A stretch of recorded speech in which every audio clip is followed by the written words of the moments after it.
Hello again, everybody. Welcome back. Another episode here of Vanished Doubt.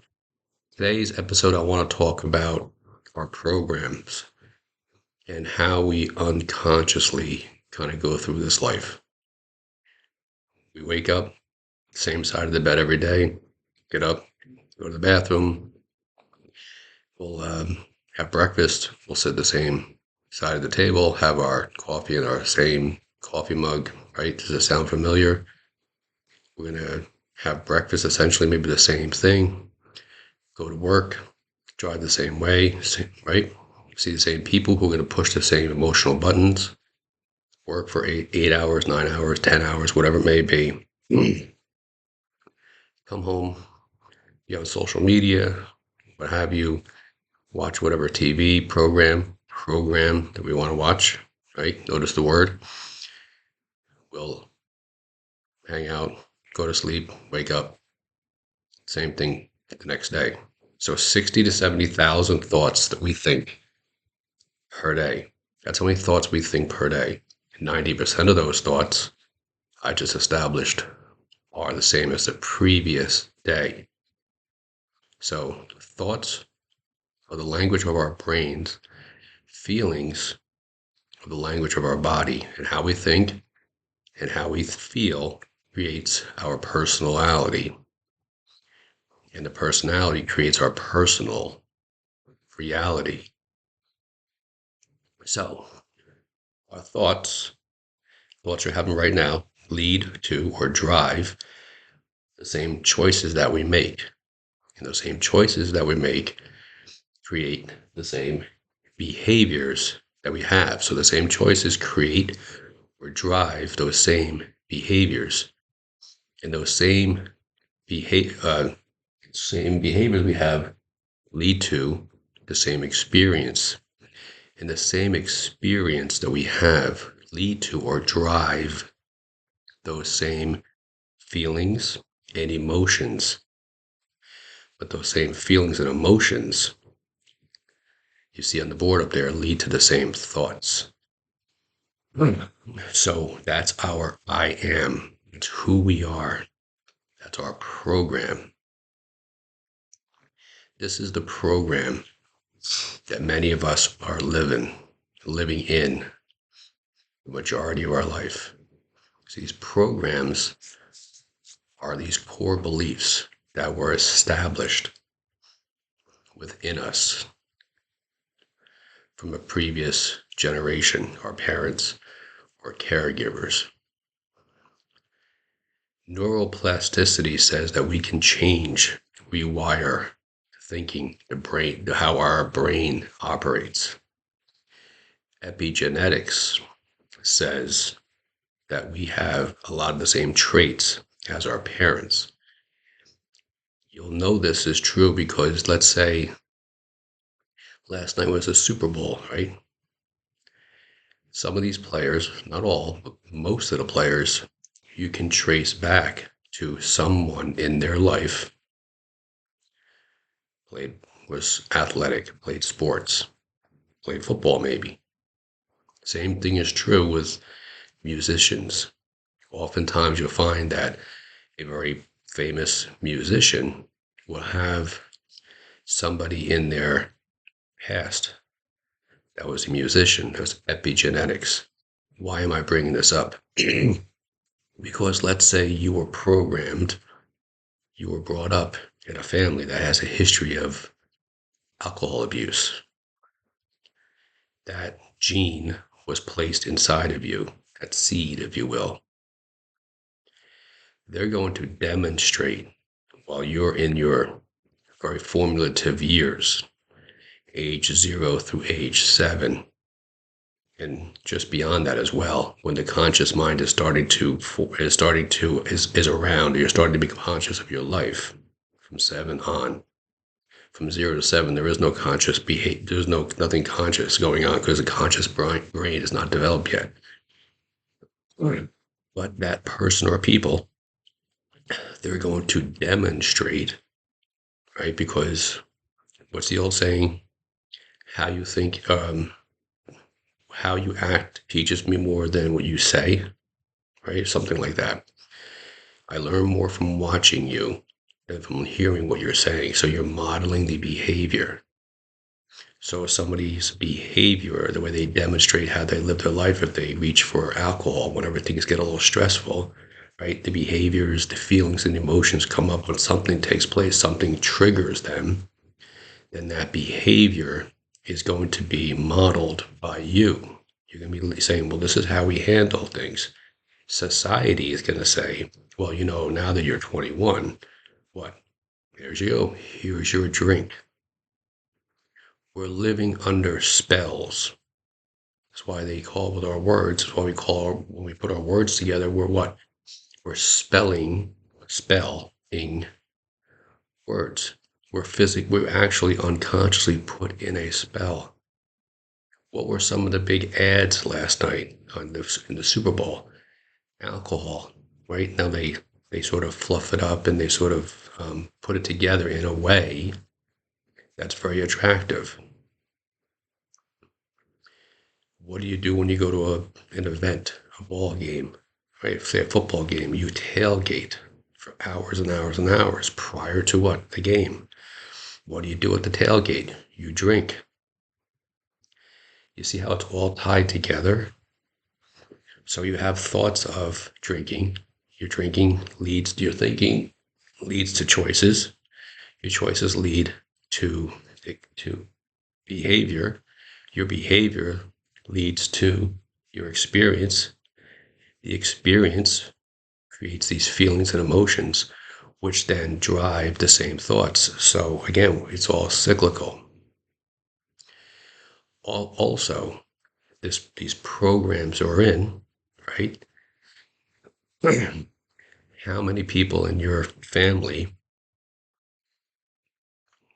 worked 30 years at a job, 9 to 5? Maybe you just got paid hourly. That's what you do. How many people in your family are right now millionaires, multimillionaires?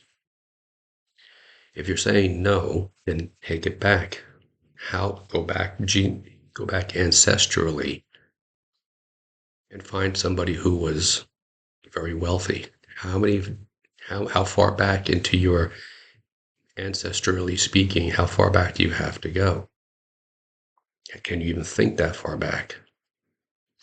But if your thoughts are watching, as you're watching, you're thinking, I want to break this.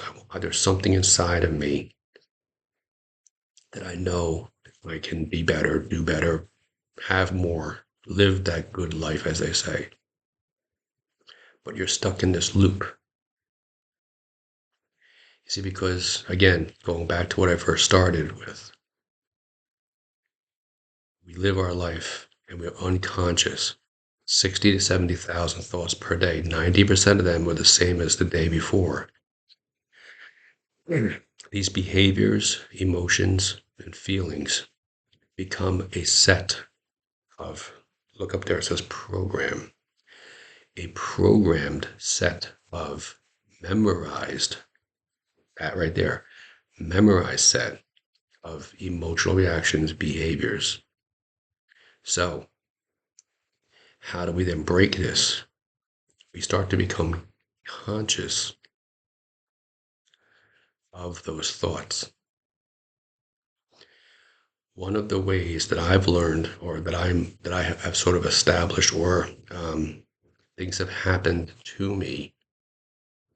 I've experienced, nothing really has happened to me, but some experiences I've had more recently was I was in traffic and I was stopped. We were kind of sort of meandering along, and I was looking through my rearview mirror, and I could see this person behind me having a conversation on her phone while she was driving, while she was behind me. I could see her hands flailing about, and you could see the emotions. And as I'm witnessing this, I'm saying, look, she's not even what? Conscious. She's not even consciously aware that she's in traffic, that she's in a vehicle, behind the wheel of a vehicle. And as this traffic started to move faster, I just sort of glanced back and she's still going with the hands. I have the word detached there because these feelings, what happens here with this loop that we're in is our body controls our mind. We know this because at a certain point during the day, if you smoke, right, your body tells you you have a meal, you gotta have a cigarette. A certain point during the day, I know for myself, have lunch, gotta have some type of chocolate. The body starts to crave the chemical reaction from the cigarette, the chemical reaction from the chocolate, the chemical reaction from the alcoholic beverage we have when we come home from work, if you do that. So you're thinking this, right, consciously. If we do this enough times, the program kicks in, and now the body becomes the mind. This is where it becomes habitual. This is um, the same neurological pathways get created in our mind, and then we automatically what? React. So take yourself into your car, and somebody pulls in front of you. Let's say same thing, you're online to exit the highway. Your body, your mind says they cut me off, right? So you have this conscious thought, but the cut me off part of this conscious thought is a programmed thought.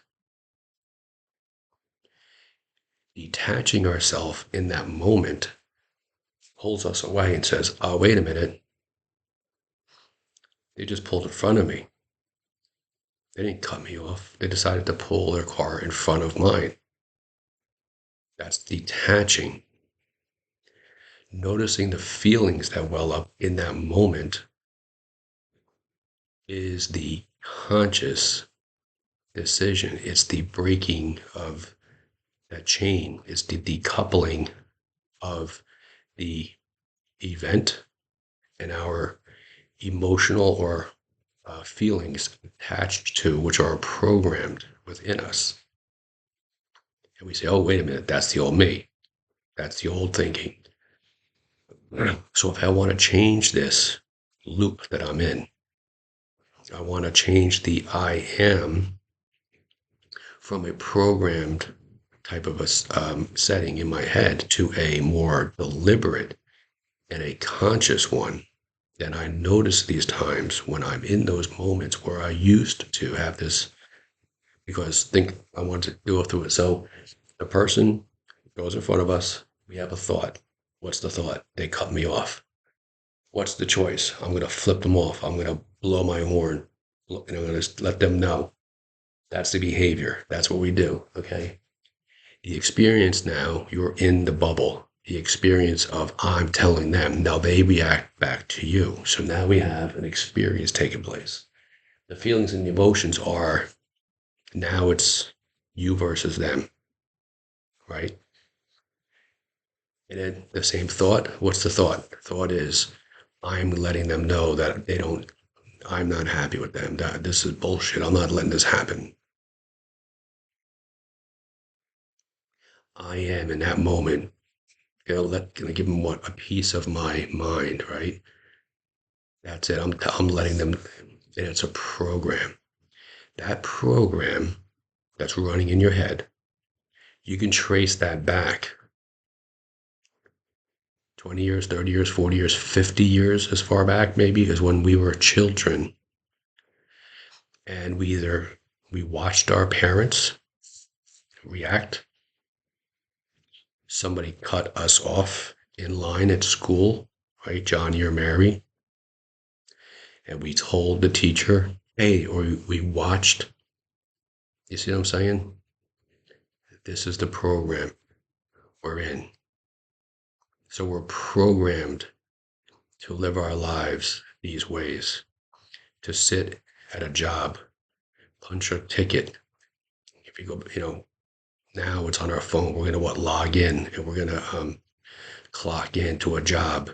We're gonna help somebody else become very wealthy, and we're just gonna do our whatever it is, do the job. When within us is that I am that says I'm more than this, I'm better than this, and we become frustrated because we feel we're stuck. This is how to recognize the program that's running within us. To recognize how our thoughts are the language of our brain, feelings are the language of our body. What we think, how we feel, creates our personal reality, our personality, which then creates our personality, our personal reality. So our personality leads to our personal reality. And if you're somebody watching this and you're saying, I'm tired of living this way. I've suffered enough. I'm at this dead end job. I'm in this dead end relationship. I'm, my health is not good and whatever. And this is how we start to understand this, and we start to consciously break the chain, consciously become aware of our thoughts in the moment, consciously becoming aware of our thoughts, and then choosing, right? Because thought leads to choices, different thought. And that different thought leads to a different behavior. And that behavior creates or leads to a different experience. And the experience simply in the beginning could be like, got it now. I'm choosing. And those feelings and emotions come up, say, oh, got it. The more times that we can do this throughout your day, and as a link, you can start to link together those thoughts, conscious thoughts, and then choose differently. But just as a side note, when you start to do this, the body is going to start to react because this is an addiction. You're addicted to these behaviors. On a chemical level, we are addicted to these emotions, the chemical emotions that come up. The dopamine hit we get, the chemical reaction when we're flipping somebody off in traffic. Now it's fine. I still, once in a while, I see myself getting caught up in the moment, but I'm aware now. And that distance between the event and my thought about the event, my emotional attachment, and the time it takes for that to lead to me saying, oh, wait a minute, the old me, that's referred to as a refractory period. The distance between the two, the shorter that duration, the healthier we become because the body goes back to homeostasis much quicker. Our ancestors, going back thousands of years, we have the stress. Our bodies are able to handle the stress. But when a saber-toothed tiger came near us and we ran away, and we were under stress, right? We outran the saber-toothed tiger. We got somewhere where it's safe. Then the body, we went back into homeostasis. We relaxed. It was a short duration. Our bodies are built to be able to handle short durations of stress. But we're living now in a time when our bodies are always in some sort of a stress related incident. So our bodies become addicted to the rush of chemicals from that environment of stress. As we can do this, as we lower those, or we shorten the duration of the stressful situation, this is how we can heal ourselves. But we heal ourselves first chemically, then physically. And you start noticing changes within your body. You'll be losing weight. You can use this towards reaching towards alcohol, or reaching for some sort of carbohydrates or a sugar rush. This is why the country here, I'm talking to you from America, we have a sugar epidemic within this country, because sugar, right, gives us an artificial what? High. The same type of high that the hit of dopamine gets, or the different chemicals within our body when we're in this stressful environment. See what I'm saying? So we're constantly up here when the body's supposed to be down here. So this is a step in how to start to break this chain, decouple, pull these, decouple, pull the couplings away from this chain and replace them with healthier ones. This is how you do that. Thank you.